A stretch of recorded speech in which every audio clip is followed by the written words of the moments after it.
we had this surface from Thursday that we were working on, and I'm not going to draw the planes, but I'm going to draw some important pieces of information like vectors and stuff like that. I think we came up with a couple of vectors.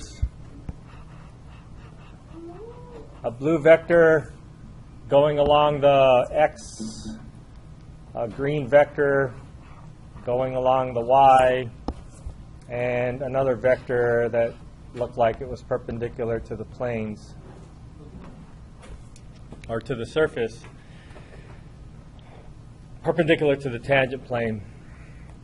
So I think we call this Vx and Vy, and then we call this n. Did we call it n? Yeah. Okay, so we did call it n. So if you remember some of those vectors, Vx is going along the x component, which has no movement in the y component, right? So it has no movement in the y component, and we decided that if we let the run equal to 1, rise over run diagram, the run was the movement in the x component, and if we let that equal to 1, then we got the slope going in the x direction.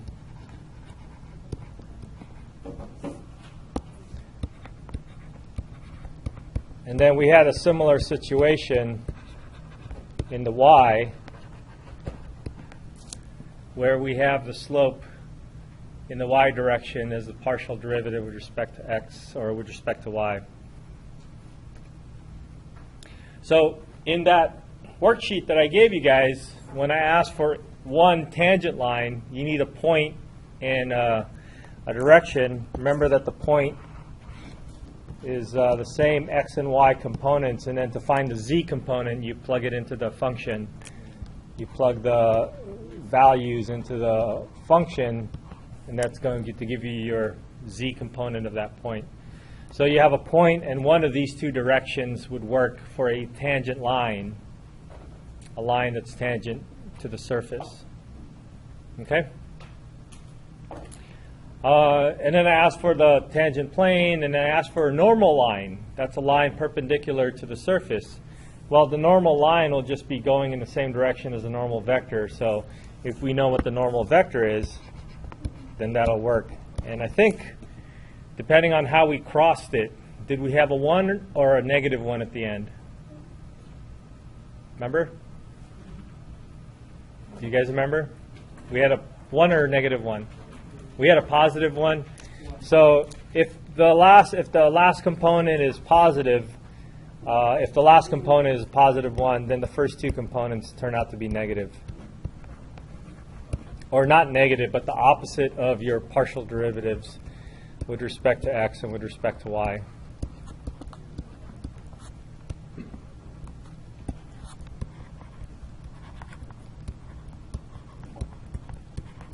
And there's really no harm in crossing it the other way either.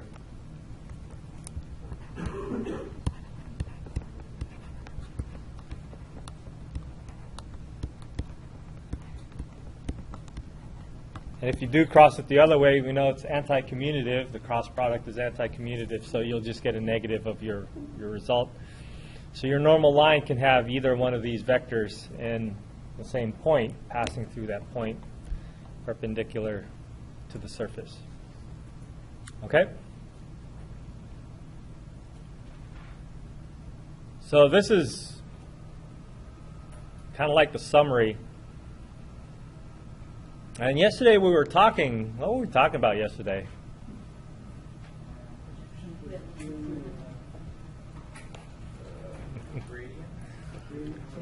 Chain rule. Chain rule. We were talking about the chain rule yesterday. Anyways, we had that special chain rule where we projected a surface up onto the, or projected a two-dimensional curve up on the surface. And then we had to take the derivative of that, and we found that the z component had this special derivative. In any case, we came up with this, the gradient. Remember the gradient? So we defined it. I wasn't quite ready to define it yet, but Martha wanted me to define it already, so I did. And just to summarize from yesterday,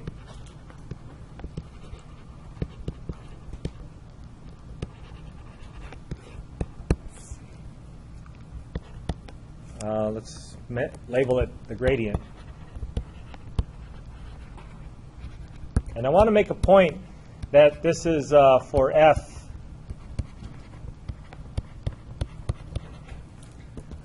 function that goes from R2 to R.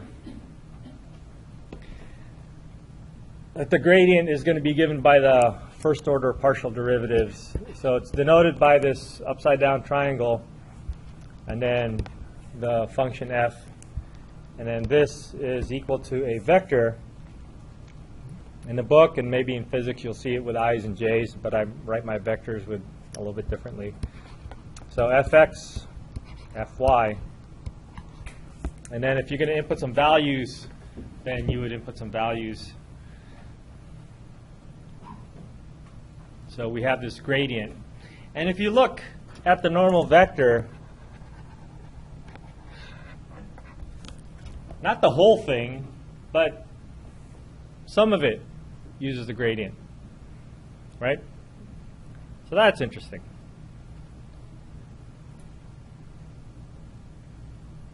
So let's go on to the next section. Anybody know what the title is of the next section? Since you guys did your lab homework on it.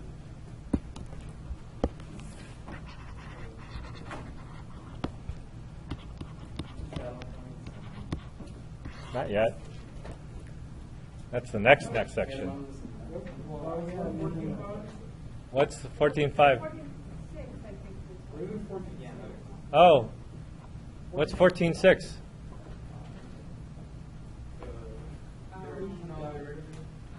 What?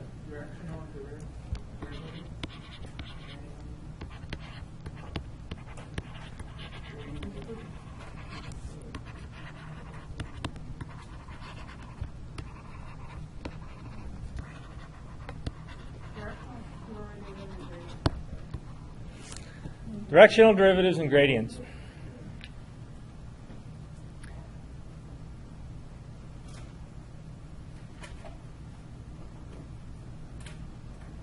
Okay, ready? So here's a story.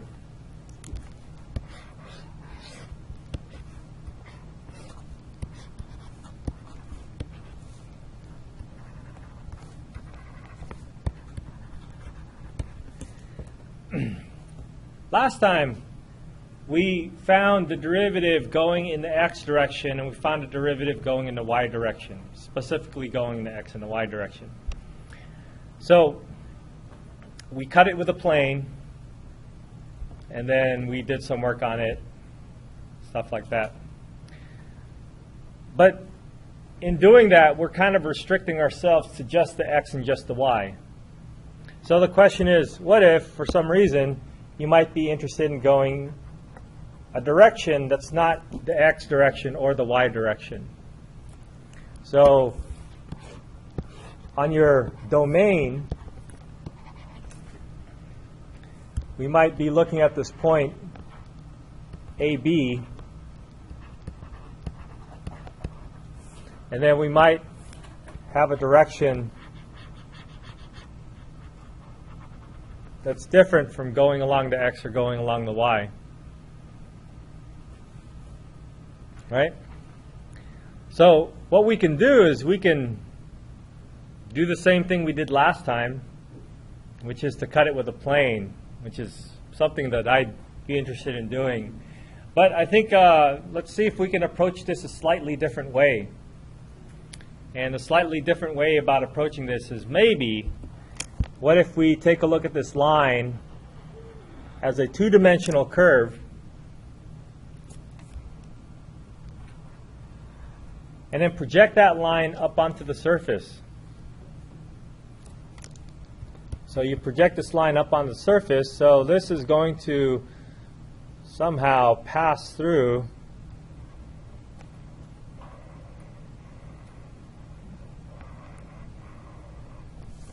that surface at an angle.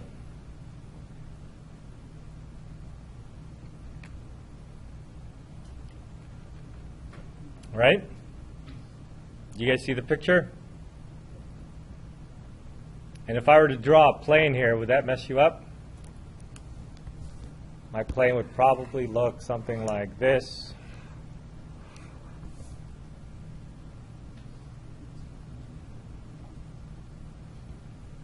I don't think it's that important. But if you want to see the plane, you don't see it? No, I can see it. Okay, good. I can't, because I took it out. So,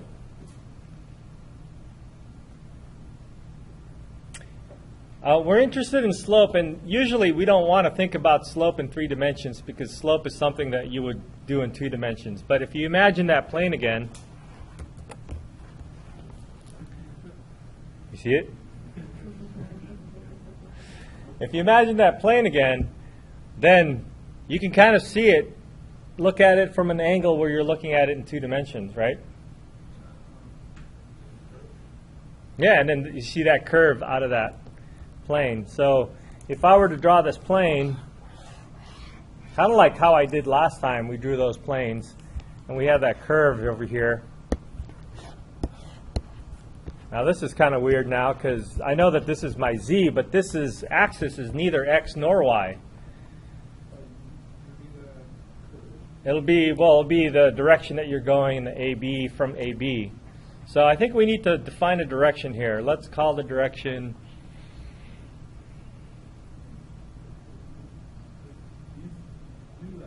new letter. So new. Mu and new? No. This is mu and this is new. Now let's call it D1 and D2. Boring.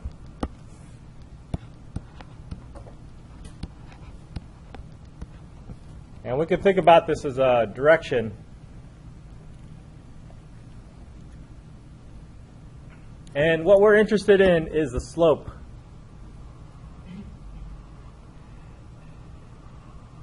Of this line, as if we're looking at it from 2 dimensions.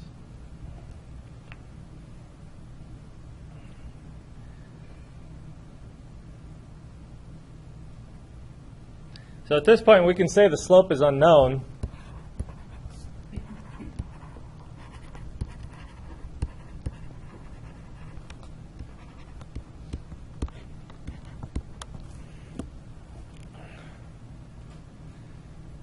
But let's see how we can do this. Remember how to find an equation of a line? We can do this in 2 dimensions, equation of a line. So this line is actually L of t is equal to, what do we need for an equation of a line? Point and direction, right? So do we have a point here? AB, we have a direction. And so the only thing I'd probably be interested in doing is writing it in parametric form so I can have the x and the y separate. So I have a plus d1t in the x, b plus d2t in the y. And so that's my equation of that line. Now remember, when we project it up,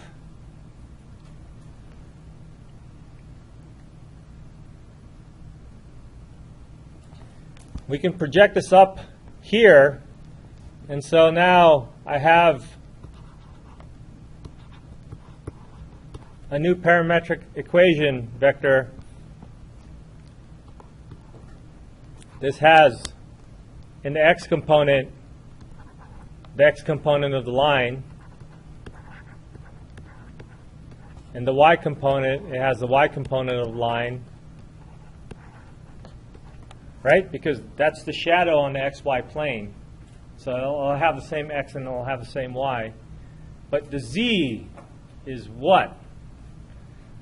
The z is a composition right? We decided that was a composition. We're composing the surface, we're composing the two functions, the surface function with the two-dimensional parametric equation.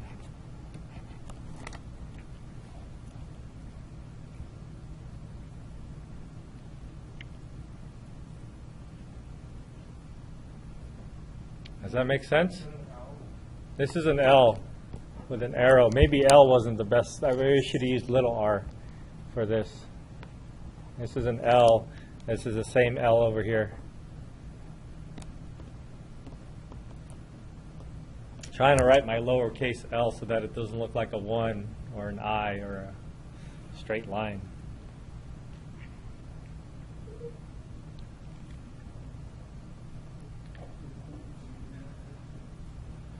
So we can get a vector out of this, right?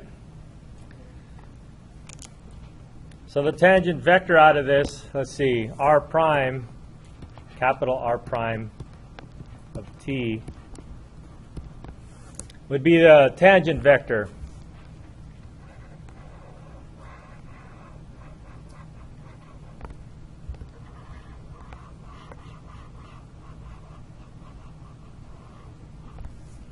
That would be the tangent vector. So we need to take the derivative of this thing with respect to t. Well, the a and b are constants, so we have a d1 and d2. And then we need the derivative of this using the chain rule.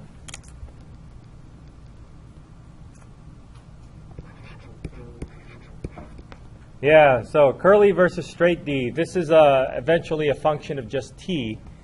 So we're taking the derivative of f of L of t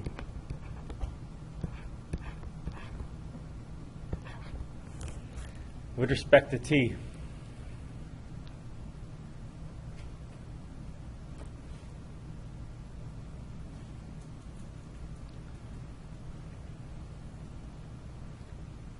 So I want to relate the tangent vector with the slope.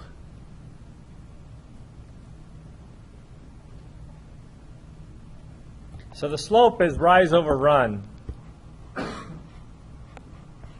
And I have a vector here.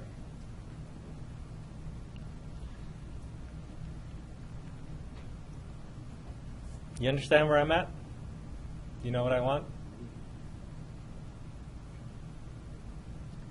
So if I look at this as a rise over run, and I want to relate this with a slope, what I might be interested in is having the run to equal a 1 so that the slope can be whatever the slope is. You understand? So if this is equal to 1, then this would just be the slope m.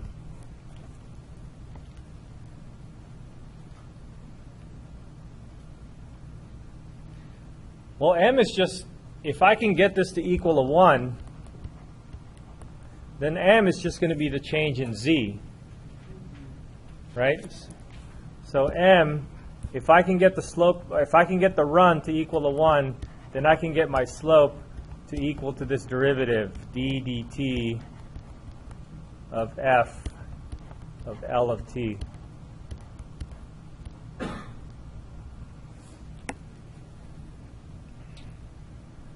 Now the question is, how am I going to get the run to equal a 1? What is the run in this picture? Remember, this is a slanted plane now. If I was flat, like parallel to the xz plane or the yz plane, then I just made the x component equal to 1 or the y component equal to 1.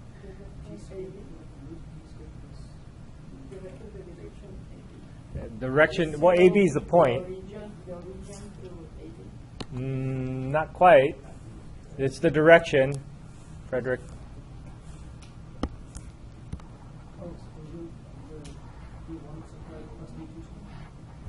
Yeah. So remember that this movement over here is going in the direction of D, right? So if you make this direction D into unit length, then your run is going to be equal to 1. So let's make a note of that. Let's say let D1 comma D2 be a unit vector. Just so we can get that run to equal to 1. If we force that to be a unit vector, if it's not a unit vector, then we'll divide by its magnitude, right? That's how you make it into a unit vector. If we force that to be a unit vector, then everything else here is going to fit. Everything else here is going to follow nicely. So then the slope, m, is going to be equal to that derivative.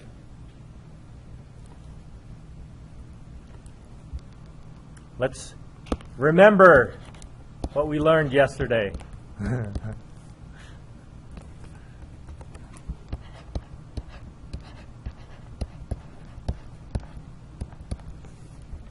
That the derivative of a composition, and this was a special case composition, we can draw this is a chain rule, right? It's a composition, so it's a chain rule, and then we can draw that little tree pattern if we want.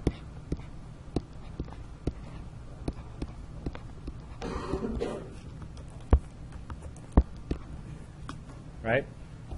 And then we can write it out. So we found this to be, can I use a shortcut notation? F sub x times x prime. Maybe that's too shortcut. Plus f sub y times y prime.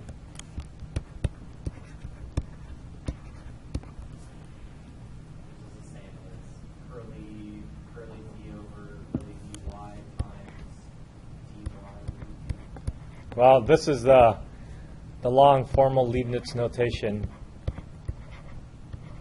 And notice where the straight D's versus the curly D's happen. Yeah.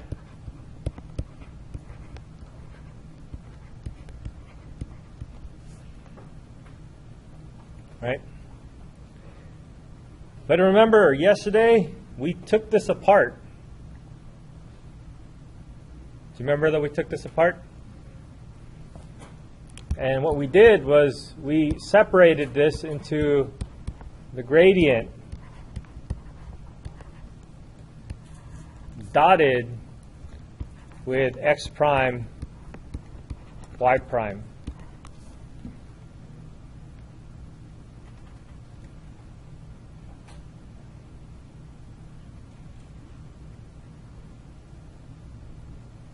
Okay? Now, for this particular example, it turns out that we actually do know what x prime and y prime are equal to. Do you remember? What's x prime equal to?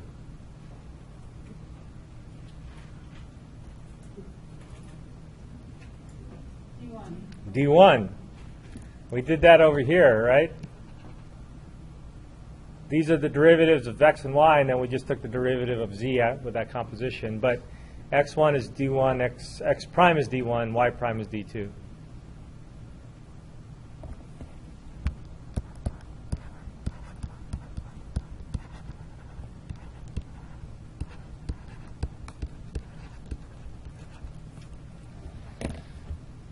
That's it. Now I'm going to see if I can pull my notes up, since I didn't get a chance to pull my notes up earlier.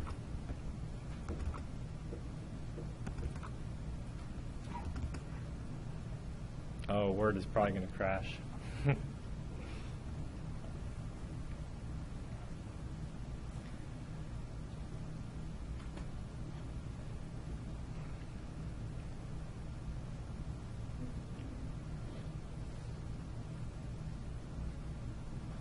I'll come back. go original.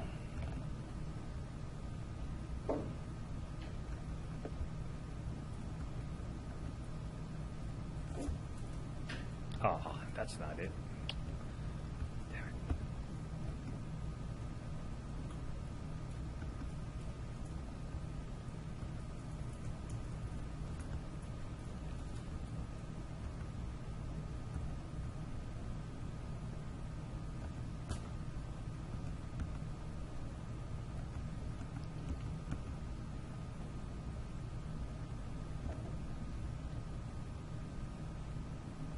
Oh, I use A and B.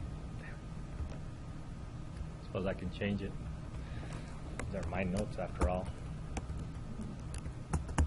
Except my keyboard doesn't work.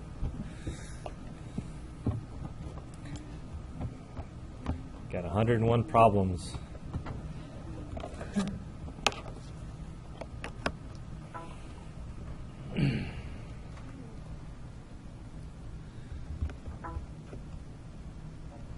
Don't finish that sentence.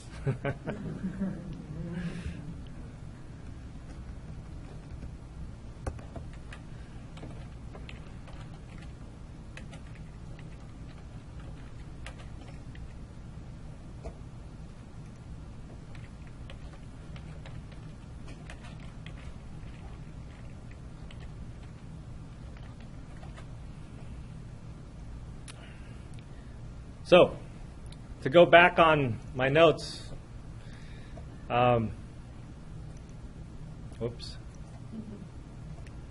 let's try that again. Picture, camera. The formal definition of the directional derivative gives us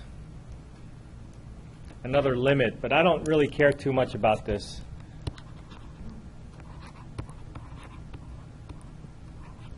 But it's here. What I am more concerned about is that you know the directional derivative formula. And this theorem gives a nice breakdown of this thing. And if you peel this formula apart, you'll see that the fx and fy make up your gradient.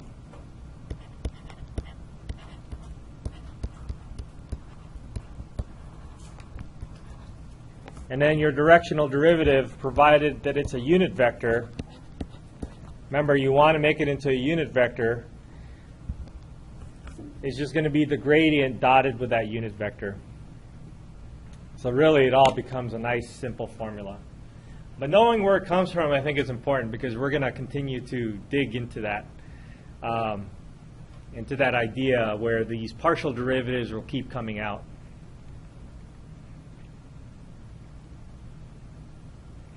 Notice also the notation. Let's break down the notation here. We say the derivative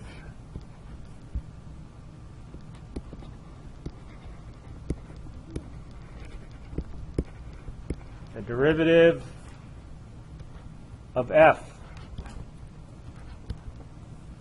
So this is saying this in words. This is what you start off with. The derivative of f, this is number 2, and then the third one in the direction of u.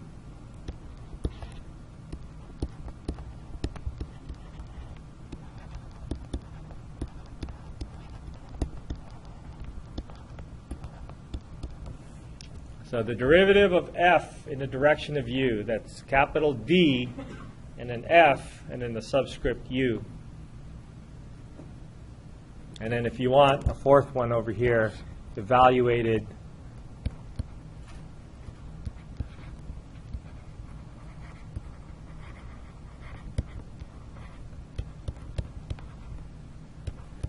at the point xy, which is something that we're going to be doing when we're computing these things. You want to find a directional derivative. It's going to be given by this formula, or a little easier to remember, it's the gradient dotted with a u. Okay? And u is just any unit vector. U is, as long as it's a unit vector, It's all good.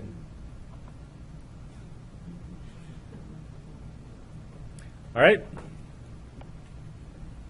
So let's do an example. Let's say you were on a mountain in a particular shape. Do we have a mountain already of a particular shape? What?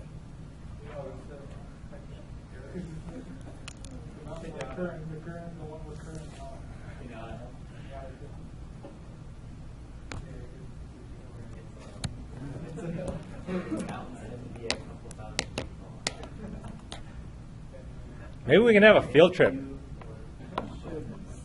You want to go on a field trip? Yeah, it's good. Go up there a long way. All right, let's take a little break. Let's everybody stand up. A lot of you guys are yawning and sleeping, closing your eyes. Maybe not a lot. Let's come outside here. Get some fresh air. Do it. Let's make sure the doors open. Yeah, we just keep talking. You need a proper door.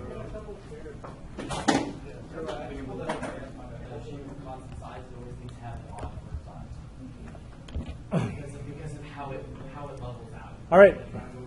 So I'll try to work it. Let's take a look at some analysis now based on some of the things that we saw. And this is just a definition. Maybe I should just leave it here as a page on its own. But let's move on to another page, and let's talk about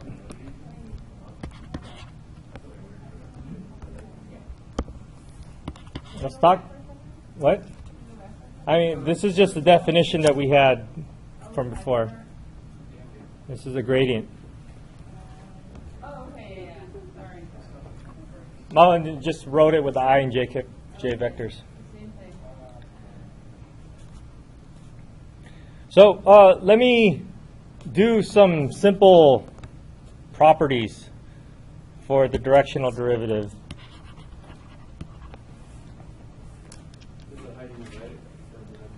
Yeah, so I put df and then I put u in terms of kind of like the same way you would say it is the derivative of f with respect to u, or derivative of f in the direction of u. And this is the gradient and u, as long as u is a unit vector. Okay? So let's examine a couple of properties. What if the direction is in the x direction?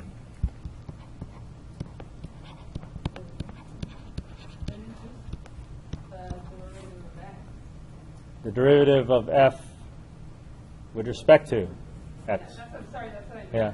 Yeah. So then that means u, the u vector, is 1, 0, or just I, right? And if you do that dot product over here, the fx component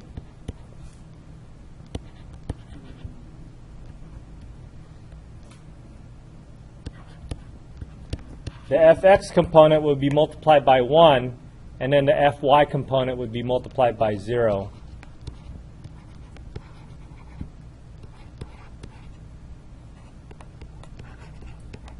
So the partial derivative, or the directional derivative in the direction of x, is just going to be fx, which makes sense, right? Because we're moving along in the x direction. And that's exactly what we want. Similarly with the y. Do I need to write that down? No. No, same thing.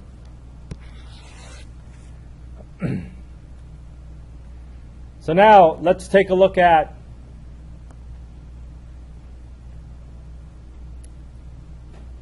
maximizing. This one's a little trickier. We're going to try to maximize the directional derivative. And when we do this, we're looking at this formula, the gradient dotted with u, and we're going to try to maximize that. So the real question here is, what direction, kind of like when we saw Joe and Caleb in the mountain there, what direction should they go to feel the maximum increase?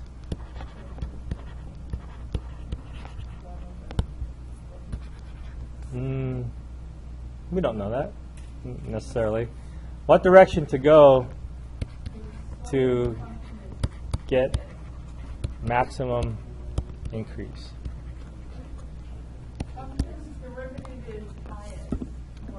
So the largest derivative, we're looking at which direction to go to get the largest derivative. So we're trying to maximize the directional derivative. So we're going to try to maximize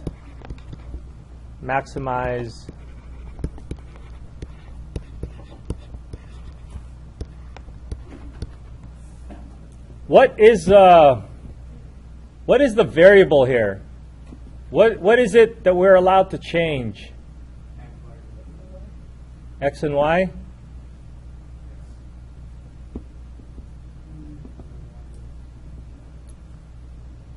Okay, let's look at Joe because he was on the steeper end. Remember that mountain that he was on? Right? I asked him which direction should he go. So he has a choice in the direction to go, right? What is our choice in the direction to go here? What? U. U is the choice, right? So we're trying to choose a good U.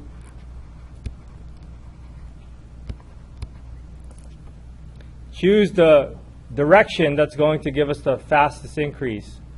And then what we can also say is that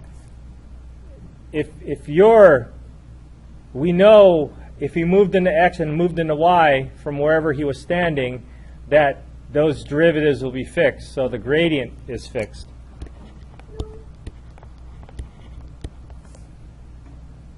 So let's draw a fixed gradient. And then the U vector can change.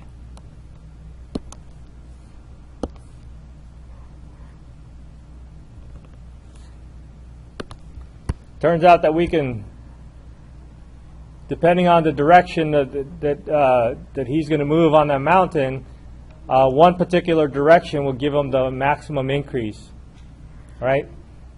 So I draw these two vectors and say that one of them is fixed, and then I'm going to say, I'm going to introduce the angle between them, because this is a dot product, right? And so the dot product tells us that we can write this as something else. What can we write it as? Magnitude of each times the cosine of the angle. So our directional derivative is actually equal to the well, let me write the dot product first. Dotted with U, which is equal to the magnitude of each of them. Well, for U is 1. Why is it 1? Oh, U is a unit vector, so this is equal to 1. So, but this is fixed, right? It's not going to change. Wait, is theta going to change? Yeah. Oh, yeah. So if we move that angle theta is going to change. So we want to maximize theta.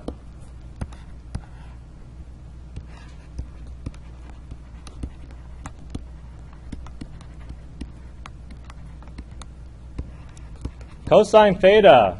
Cosine, that's the cosines between -1 and 1, right? When is it equal to 1? 0 and 180. 0 and pi. Sorry, pi is -1. Oh, if it was pi -1, which sounds like it might be the least. So cosine of theta is maximized when it's equal to 1, and it's equal to 1 if theta is equal to 0.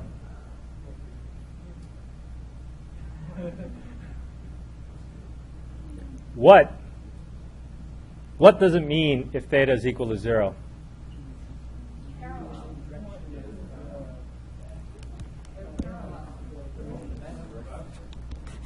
So if theta is equal to 0, it means that they're going in the same direction.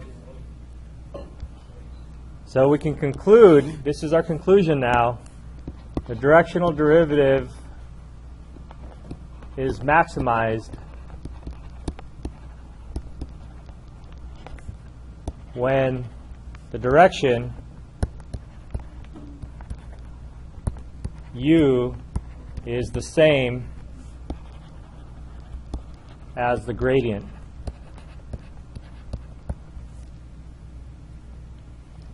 So if you can get this going in the same direction as the gradient, you have yourself the direction of maximum increase.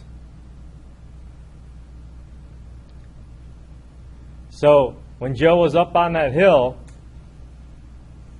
or Caleb was up on that little hill, the direction that they would go to feel the maximum increase would be the direction of the gradient. Does that make sense? Yeah. Is that exciting? No. Jake just said. A zero impact on that? Even with a field trip and all? It's not exciting? Well, I think that's exciting because now, if we're trying to figure out which way to go the fastest, then it would be in the direction of the gradient. Now, and what?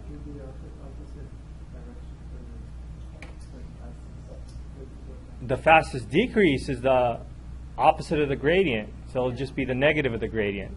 180, that's a 180. That's the 180 business, right? So imagine you're up on a hill and you were water So could you find flowing down. could you find 90 degrees from the highest would be where it's not where it's a constant, or would it be some other weird angle? No, it's going to be 90 degrees, but let's figure that out.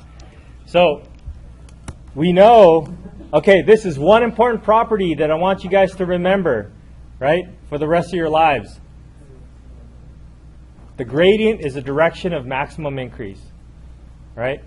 5 years from now, I go visit you in your college, say, hey, Matt, what's going on? What's the direction of the fastest increase? And you would say, the gradient, yes. What school are you going to? All right. I'm going to find you. I'm going to find all of you and ask you what the direction of fastest increase is. All right, let's take a look at the same idea over here. Right? At some point, Joe and Caleb were on this mountain, and then they walked in a certain direction so that they felt a zero level increase or decrease. Let's take a look at this the same way we looked at this. Actually, let me just copy this. How can I copy? Oh, this is copy.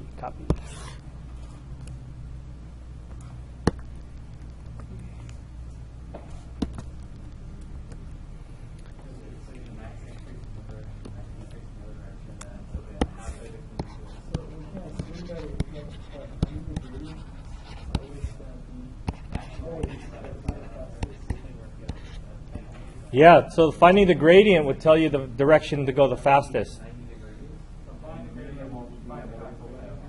Yeah. Find the gradient, then that's the direction of the fastest. Negative of the gradient is the direction of the fastest going down. Right? So let's take a look at this one. Since we have this equation already up here, the directional derivative is equal to 0. So the magnitude of the gradient is fixed, some value. The unit vector has length 1. And so it's only this issue that we have, the cosine.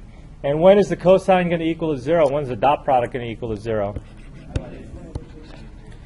So when theta is 90 degrees, and then, so it's perpendicular, right?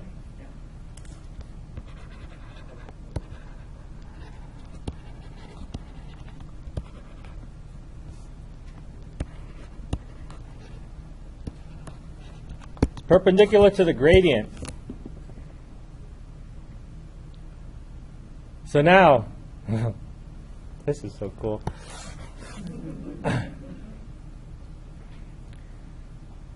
Susanna kept on mentioning level curve stuff. Do you guys remember what level curves are? No. Level curve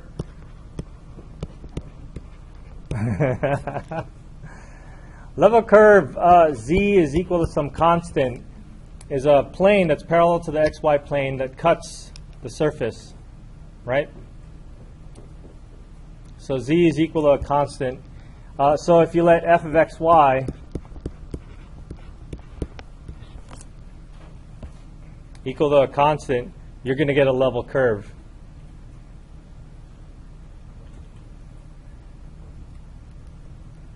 Right? Okay. So now let's imagine that we can parameterize the level curve. Let R of t equal parameterization of level curve.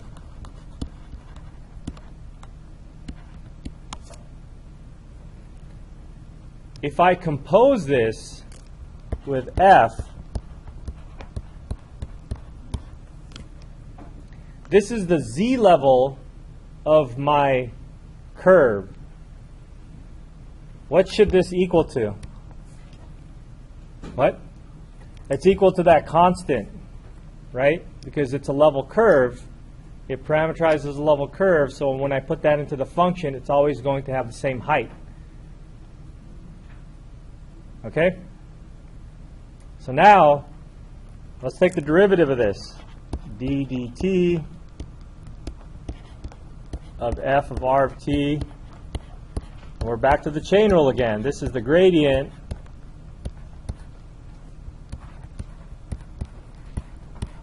dotted with r prime of t.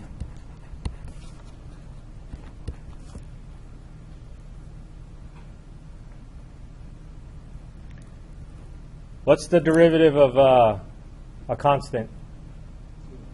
0. So here we have a gradient.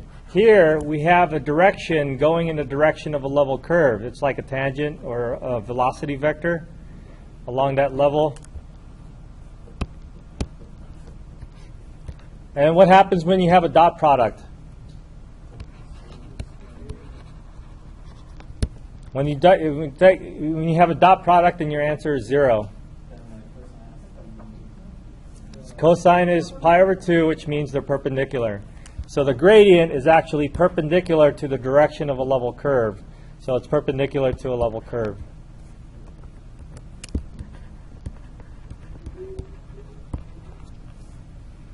Wow, fascinating. All right, I need to go pick up my kids. So I went over. They're going to have to be waiting for me. So tomorrow we'll continue this, and I'll try to come up with some problems to give you so that we can actually have some hands-on problems to work on. All right? Related to the next chapter, because I was trying to do the lab. It's like 14.7. It's kind of Yeah, it's fartherly related. It's related, but not so close. Yeah, a little bit.